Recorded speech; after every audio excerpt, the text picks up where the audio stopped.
Bonjour à tous, j'espère que vous allez bien. Alors déjà, je tenais à m'excuser pour la vidéo de dimanche qui n'a pas eu lieu. J'ai eu un petit problème au niveau toujours de mon matériel, donc je pense que là ça devrait le faire et qu'il y aura plus de problème. Aussi une petite chose, on a décidé que les vidéos ne seront plus le dimanche et le mercredi, mais 2 fois par semaine.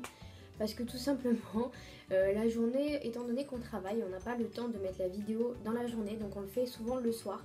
Et avec les ordinateurs et tout, ça met des fois des heures, je vous jure, des heures avant que ça se mette en route et que ça se télécharge sur YouTube. Et au final, ça arrive que c'est le jeudi à minuit, donc ou le lundi à minuit. Du coup, c'est mieux de juste dire 2 fois par semaine. Hein, désolé, c'est le début, on a un peu du mal à enchaîner, à se mettre dans le train, mais bon, c'est avec plaisir qu'on le fait, donc on peut bien faire des efforts et tout pour vous. Donc j'ai décidé aujourd'hui de faire une vidéo sur la Beauty Blender, parce que c'est vraiment un matériel, un outil que j'adore pour me maquiller. J'adore ça de toute façon. J'ai essayé le pinceau et ça m'a pas plu du tout. Les doigts c'est pas hygiénique, donc la meilleure solution c'est la Beauty Blender. Alors tout d'abord, j'ai pas commencé par elle, j'ai commencé par d'autres qui sont des éponges qu'on peut trouver un peu partout. Celle-là, je l'ai eu à Sephora, je l'aimais bien au niveau du rendu. Ça faisait très naturel, pareil que la Beauty Blender. Par contre, c'est vrai que ce sont des éponges, même celle-là, elle vient de chez H&M, qui sont beaucoup moins molles. On va dire qu'elles sont extrêmement dures et à tapoter sur le visage, c'est pas du tout agréable. Donc, d'où le fait leur prix, je pense, qui est pas du tout moins de 10 euros, hein, de toute façon. Elles sont bien. Je pense que pour un début, c'est très bien. Et si on n'a pas besoin d'autre chose, c'est très bien aussi. C'est juste qu'elles sont un peu dures quand on applique le fond de teint, c'est pas très agréable. Mais sinon, niveau rendu, ça va. Je préfère quand même celle-là qui a un rendu plus joli et qui est plus facile pour aller dans les coins que celle-là qui est du coup pas très ergonomique, on va dire. Enfin, je sais pas comment vous expliquer. Là, pour tapoter, ça va encore, mais là, pour les zones comme là, c'est vrai que c'est pas très simple d'utilisation. Vous avez aussi celle de Real Techniques qui est, moi, je l'adore aussi. Le seul petit souci que les gens, pourquoi ils l'aiment pas, c'était très français ça, c'est qu'elle a tendance des fois, je sais pas si vous allez voir, à se casser, comme je l'avais dit dans une autre vidéo, mais c'est pas pour autant, je l'aime. Elle a un très beau rendu aussi, pareil. Le côté plat, c'est pour pouvoir bien appliquer sur les zones larges du visage, et ce côté là pour les zones difficiles d'accès. Donc parlons de la Beauty Blender en elle-même. Alors déjà, son point positif, c'est qu'elle est sans latex et non allergisante. Donc je pense que surtout à ceux qui ont une peau sensible et très réactive, essayez-la, je pense que ça ne devrait pas y avoir de problème. J'ai jamais entendu de problème en tout cas à cause de la Beauty Blender. Ensuite, là elle est humide parce que je l'ai utilisée juste avant pour faire mon make-up. Mais même pas humide, elle est molle. Franchement, c'est agréable de tapoter sur son visage parce que c'est vrai que ça peut paraître une technique assez violente, entre guillemets, parce que quand je me vois faire dans les vidéos, j'ai l'impression d'être une folle qui tape sur son visage, mais en fait non, ça fait pas mal du tout et franchement c'est rien du tout. Elle est toute molle, donc ce qui permet vraiment d'épouser les zones du visage, même ce côté-là, hein, là et tout. Moi j'y passe facilement, hein, parce que tout simplement elle épouse vraiment bien les courbes du visage, vous voyez. Même pas besoin de forcer, elle est toute plate. Ne vous inquiétez pas aussi quand vous l'achetez, je sais que j'ai eu des amis qui étaient un peu surpris de sa taille au début, étant donné qu'il faut la mouiller. Alors première étape, la mouiller, elle double de volume. De toute façon, je vais vous montrer une photo tout de suite. Et ensuite, donc première étape, on la mouille et après on tapote de notre fonction, en fonction du produit que c'est, on n'a plus qu'à tapoter et voilà. Ensuite la nettoyer assez souvent parce que c'est vrai que ça aspire les produits, donc c'est vrai que c'est pas très hygiénique, on va dire.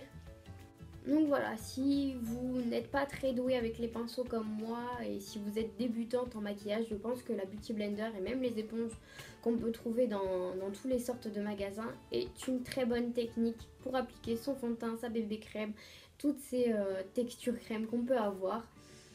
Et que c'est un très bon outil encore une fois. Donc voilà, donc on passe tout de suite à l'étape pratique de la vidéo. Alors passons à la partie pratique. Alors j'ai déjà commencé à faire le make-up de mes yeux. Donc là on n'a plus qu'à passer au teint. Donc tout d'abord, comme d'habitude, j'applique une base, c'est celle de chez...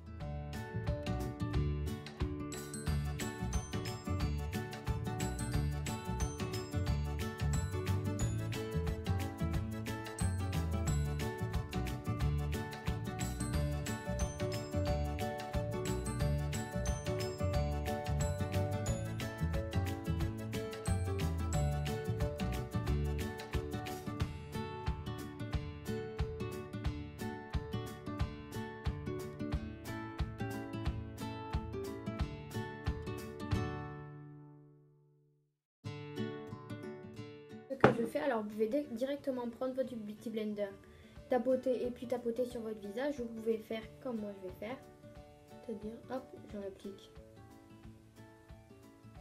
déjà sur mon visage. Comme ça je suis sûre en fait que la Beauty Blender ne voit pas le produit, ou en tout cas moins que si je l'avais déjà pris sur ma main. Hop. Ça me permet de voir en fait si j'arrive à faire tout le visage avec ce que j'ai sorti, étant donné que c'est pas un produit pompe, mais comme ça c'est assez chiant, désolé du terme, d'attendre que ça verse et tout. Du coup après ce qu'on va faire, on va prendre le côté du coup rond de la Beauty Blender et on va tapoter. Et on tapote. On essaie de pas oublier des zones du visage, sinon ça ferait un trou, hein. C'est pas un produit miraculeux non plus. Et on tapote.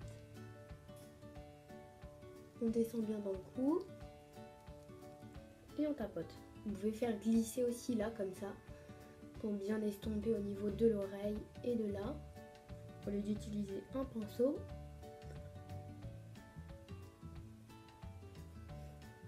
Je commence toujours par cette partie-là, je fais grossièrement tout le visage et après, avec ce côté pointu, je vais faire appliquer les zones un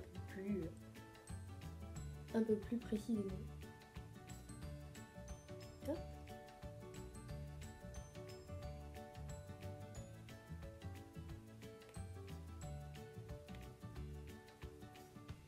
Bien entre les deux yeux, enfin entre les deux sourcils plutôt.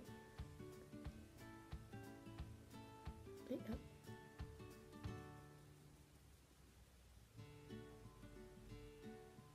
C'est vrai qu'au niveau des petits cheveux, faire comme ça aussi, ça peut être pas mal. Pour estomper bien. Et avec ce côté.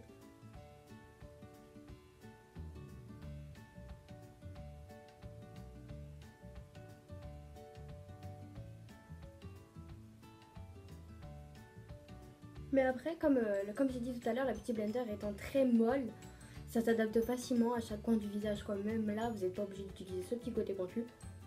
Vous faites une jolie grimace. Et voilà. Ensuite, pour l'étape du correcteur, c'est là où je vais plus facilement utiliser cette partie-là. Donc je vais prendre mon Pro Longwear l'anti-cerne de chez MAC. J'en prends. Il arrive à sa fin. Hop. Et étant donné que l'œil est assez précis, est un coin assez précis, je vais déjà au doigt.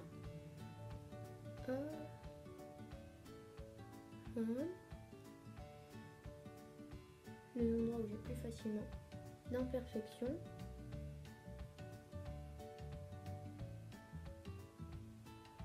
Et avec le côté pointu, ce que je fais des fois, c'est que je rajoute un peu de Fix Plus pour bien fixer l'anti-cerne. De toute façon, le Beauty Blender, vous n'êtes pas obligé de la mouiller un peu à l'eau. C'est vrai que c'est plus facile et moins économique, plus économique plutôt, que vous pouvez aussi la mouiller, l'humidifier avec un Fix Plus, enfin un fixateur de maquillage de n'importe quelle marque, LF, Urban Decay, MAC ou quoi, et on appliquer sur Beauty Blender pour l'humidifier. Et après, avec le côté pointu, on va faire encore une jolie grimace et on va tapoter Et franchement, c'est une méthode extrêmement rapide, quoi. Vraiment, l'anti-cerne se font très rapidement au fond de teint. Il n'y a même pas à chercher, à essayer de blender, enfin d'estomper avec le pinceau. Ça va extrêmement vite. Toujours avec ce côté-là. Hop. Je fais là. Avec ce côté-là, en fait, en temps général, je fais là. Hop. Et pour là, je vais prendre le bout pointu et hop. Estomper bien autour et au-dessus. Et voilà. Donc maintenant, on va matifier tout ça.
Et voilà, alors ensuite pour une autre partie, vous pouvez aussi appliquer, mais moi j'en ai pas, le blush en crème avec la Beauty Blender.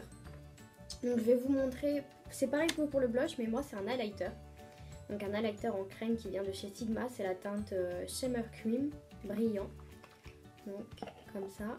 Et je vais, de préférence faites-le quand même quand votre Beauty Blender est lavé depuis maintenant. Parce que c'est vrai que la Beauty Blender, étant donné qu'on l'applique sur le visage, après on va le mettre dans le pot. C'est pas très hygiénique, mais bon, je ne sais pas comment faire autrement. Peut-être en l'appliquant comme ça sur ma peau et après, entre les doigts, on va faire comme ça. Et avec le côté le plus précis, hop, je vais appliquer mon highlighter en crème. Hop, je vais le prendre directement dans le pot. De toute façon, je la lave ce soir. Pour appliquer mon highlighter. Et c'est la première fois que j'utilise ma Beauty Blender pour appliquer l'highlighter, celui-là en tout cas, et je trouve que c'est merveilleux en fait. D'habitude je le fais au doigt, et j'aime pas parce que c'est difficile. Je voulais absolument m'acheter un pinceau duofil pour utiliser ça, et finalement non. Je découvre avec vous quelque chose.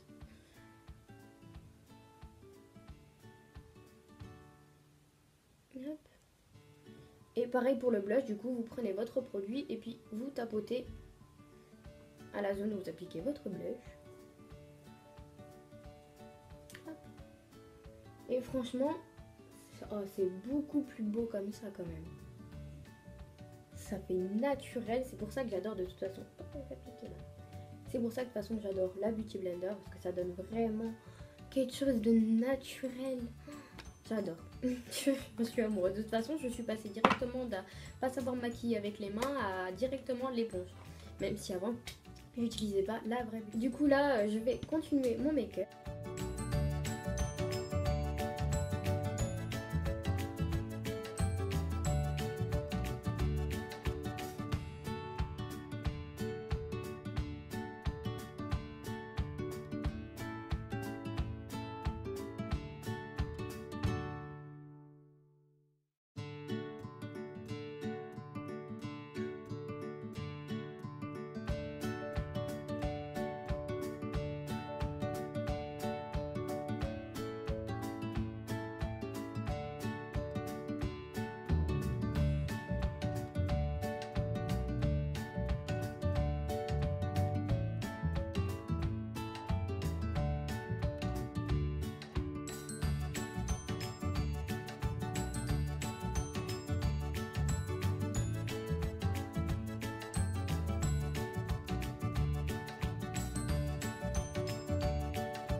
Et voilà, j'espère que j'ai pu vous montrer comment utiliser une Beauty Blender, que cette vidéo vous aura aidé et à une prochaine fois. Au revoir.